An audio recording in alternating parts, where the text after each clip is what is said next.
эстафета болды. Мына банктан ана банкқа дейін, ана банктан мына банкқа дейін біз ондай жүгірмеген шығармыз. Ойбай-ау, кәдімгідей дымымыз қалмай жүгірдік. Сонда денсаулық үшін жүгіріп жүрген жоқпыз біз. Өзіміз үшін жүгіріп жүрдік. Ана ақшадан айырып қалмайық. Ойбай, теңгенің құлдырап кетті, доллар көтеріліп кетті. Ойымыз сол, переживание. Бірақ жүгіріп жүргенімізді білмейміз. Одан кейін енді басыла берген кезде банктар жабылады деді. Тағы жүгірдік бар ғой. Одан арғары ана банкқа, мына банкқа тіпті ұйықтамай сол банктарды күзеттік бар ғой. Таң атпай барлығымыз шауып кеттік. Мен ойлаймын, қазақ жүгіру үшін күнде бірдеңе ойлап тұру керек секілді солай. Бір күн ана банк жабылады, бір күн мына банк жабылады деп, біз сонда қазақтар бір жағынан жүгіреміз, бір жағынан денсаулығымызда бір мықты болады деген ойдамыз. Дұрыс, әрине, девальвация болмасын, банктар жабылмасын, тек денсаулығымыз үшін әрқашан жүгіретін болайық. Солай ғой достар. Құрметті көрермен, біз әрқашан еліміздің спортшыларына жеңіс тілейміз. Ал бүгінгі бағдарламамызда Қазақстан Республикасының еңбек сіңірген әртісі, әнші, композитор Жеңіс Сейдоллаұлы ағамызды қошеметпен қарсы алыңыздар.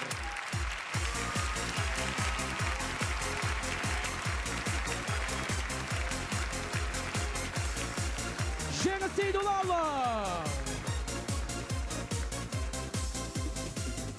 Жеңіс аға, қош келдіңіз. Қош. Жалпы сізге қарасақ, мен бала кезімде сіздің әндеріңізбен өстік қой. Сол кезде Жеңіс аға әл сол қалыптас. Спортпен айналысасыз ба? Жоқ.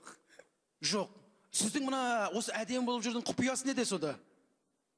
Мынандай ғой негізі. Таңертең жақсы тұру, күліп ояну, адамға жақсылық тілеу, соның өзі бір ойыңдағы жүрген бір спорттың түрі сияқты негізі. Бірақ енді спортпен айналысу деген қалай? Саған мен бір 6-шы классымда, 7-ші классымда боксқа барғанмын. Сөйтіп боксқа барып, бір 6 айдан кейін бір 9-шы класстың баласымен неге түсіп қалдық жаңағы спарринг дейді. Сондайға түсіп қалған кезде өзімше ұрып қойдым. Бір кезде анау мені күтіп қалды да, бір 2 жылға қатысқан жігіт. Ол кезде 9-шы класс пен 7-ші класстың арасы үлкен ғой енді. Бірақ менің весім сондай болды, ана 9-шы класс. Ірі болдыңыз. Кішкентайлау болды да. Бір тұмсығымнан анда встречный удар деген болады боксты. Соны ұрған кезде мұрнымнан қан бұрқ ете қалды. Содан кейін барып бокс тастап кеттім. Бармай қойдым. Кейін ана тренеріме айтып отырмыз ғой, сол енді Бердібек аға неге сол кезде үйге келіп, қолымнан жетектеп, әй сен менің туысқанымсың ғой, бауырымсың ғой деп, қайтадан тартқаныңызда менен мықты боксер шығама десем, бауырыма дейді, ауылдың 90% бір-біріне туысқан ғой дейді, сен бір жерде қалып кеткен шығарсың дейді. Сол сияқты дүние. Спорт вообще жақсы дүние негізі. Ең қызығы оны жас кезінде көбірек айналыссаң, ол саған жауапкершілік, мықты мінез, намыс деген дүниенің барлығын саған үйіп төгіп береді. Просто шынайы болу керек, таза болу керек. Қошеметтеріңіз достар.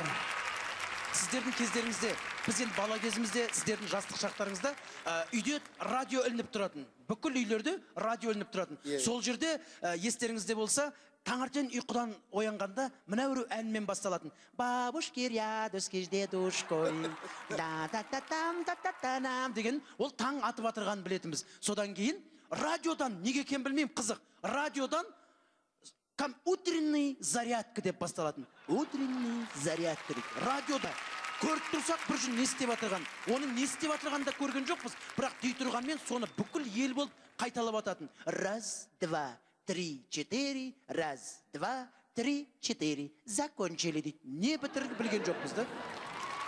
Сол зарядкамен басталатын, күн ұзаққа сол зарядкамен зарядтанып жүретін бізде. Қазір сондай зарядкілер істеп жатады, кейбір арналарда таңертең көрсетеді, әдемі қыздарды жаңағы сол жатқызып қояды, теңіздің, бассейннің жағасында, олар жаңағы істеп жатырған зарядкілерін көрсеңіздер енді жатып алып, ана қыздар мен сізге бүйтіп көрсетейін, бүйтіп жатады да жаңағы, здравствуйте, мы начинаем зарядку дейді. Біздің көзіміз ана қыздарда. Раз, два, три, четыре, раз, два, 3-4 артында екі одан да әдемі қыз жатырды. Біз ана қыз әдемі, мына қыз әдемі жатыр. Сондағы істейтіндер осы. А теперь давайте поменяем позу дейді, мына жаққа жатады. Тура соны қайталайды. Сосын жаңағы бір-екі қимыл. Қазір зарядка тек телефонда ғана. Адамда қазір зарядка жоқ секілді.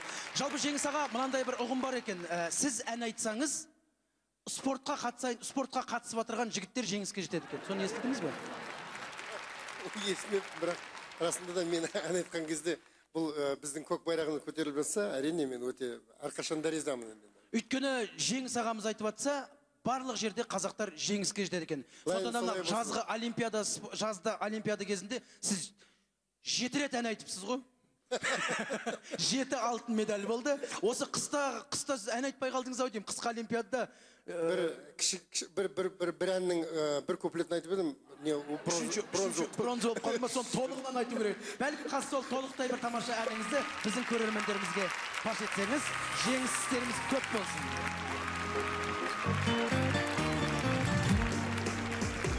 Бір болайық, нұрланайық, қатар жүріп күнге біз, ұқсап егіз гүлге біз, гүлге біз.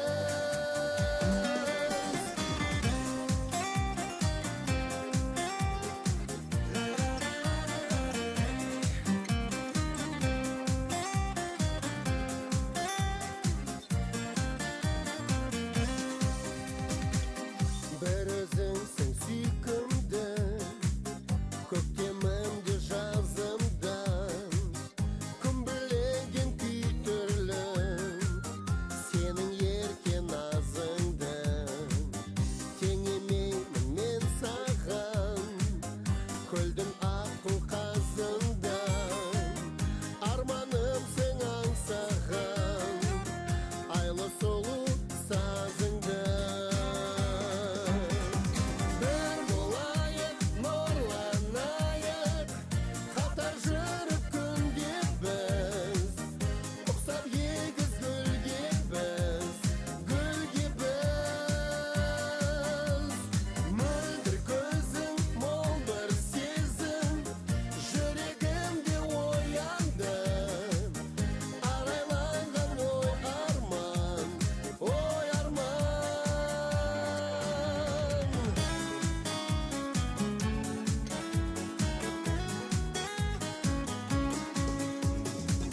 Көрген күннен өзіңді, құмартуым тегінде, оятып от сезімді, қуат құйдым көңілге. Күлімдей бір нұр шашып, күнім болып көгімде, жүрейік жыр шашып, мынау жарқын өмірде. Бір болайық, нұрланайық, қатар жүріп күнде біз, ұқсап егіз гүлге біз, гүлге біз. Мөлдір көзің, мол бір сезім, жүрегімде оянды, арайланған ой арман, ой арман.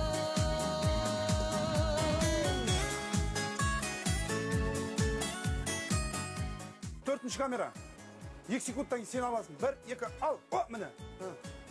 Осы Жеңіс Сейдолла сахнада өлең айтып тұрғанда бір әнші емес, химиядан беретін мұғалім сияқты. Костюм шалбармен бүйтіп. Саламатсыз ағай. Ал, болды. О, 3-ші камера сән алғанда.